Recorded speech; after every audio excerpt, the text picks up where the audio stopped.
नमस्कार, स्वागत है आपका मेरे चैनल में। भगवान भोलेनाथ अपने भक्तों और उनके समस्त परिवार पर अपनी कृपा दृष्टि बनाए रखें। आज मैं आपको महाकाल की कथा सुनाने जा रही हूँ। सावन माह में अगर आप महाकाल की कथा का श्रवण करते हैं तो आपके लिए विशेष लाभ होगा। आइए रसपान कीजिए महाकाल की कथा का। उज्जैन में राजा चंद्रसेन रहा करते थे। वह भगवान शिव का परम भक्त था।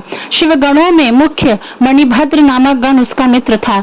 एक बार मणिभद्र ने राजा चंद्रसेन को एक अत्यंत तेजोमय चिंतामणि प्रदान की। चंद्रसेन ने इसे गले में धारण किया तो उसका प्रभामंडल तो जगमगा ही उठा। साथ ही दूरस्थ देशों में उसके यश कीर्ति बढ़ने लगी।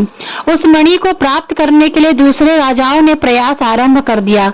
कुछ ने प्रत्यक्षः मांग की, कुछ ने विनती की। चूंकि वह राजा की अत्यंत प्रिय वस्तु थी, अतः राजा ने वह मणि किसी को नहीं दी। अंततः उन पर मणि आकांक्षी राजाओं ने आक्रमण कर दिया। शिव भक्त चंद्रसेन भगवान महाकाल की शरण में जाकर ध्यानमग्न हो गया।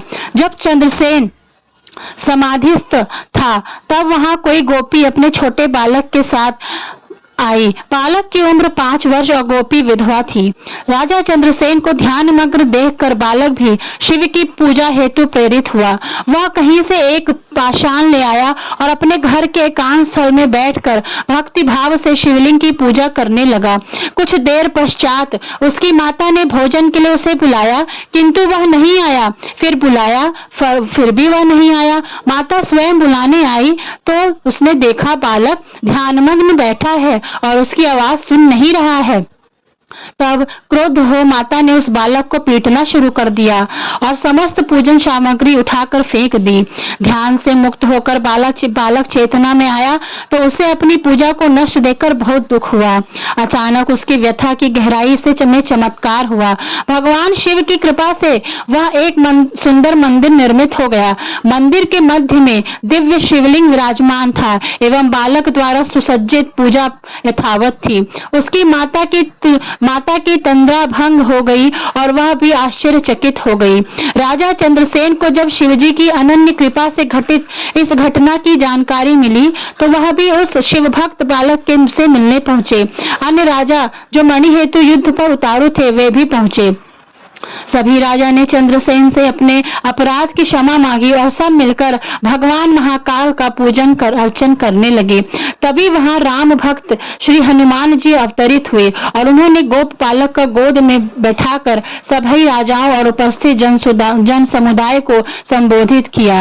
अतः शिव के अतिरिक्त प्राणियों की गति नहीं है। इस गोप लोक में अनन्य शिव अनन्य है।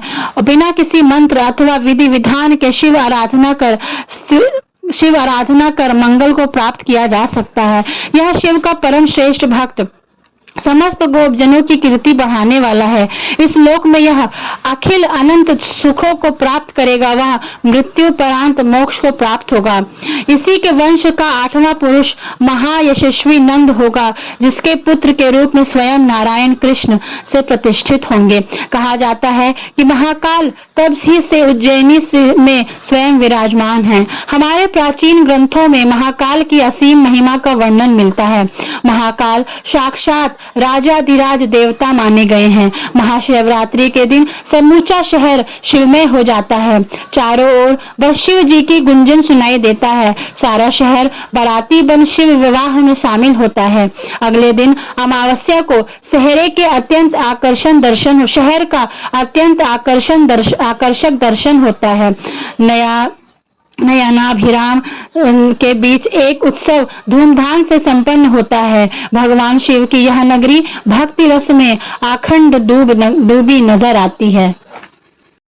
शिव जी के 12 ज्योतिर्लिंग हैं, जहां दूर दूर से लोग दर्शन करने आते हैं, श्रद्धा भाव से पूजा करते हैं। इसमें से एक ज्योतिर्लिंग महाकालेश्वर है, जो मध्य प्रदेश के उज्जैन में स्थित है।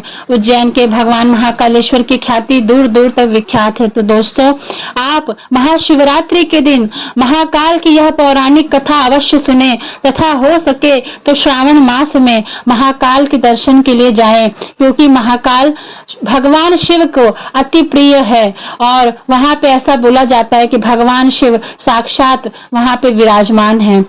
आप अच्छे से विधि विधान से भगवान शिव और समस्त परिवार की पूजा कीजिए।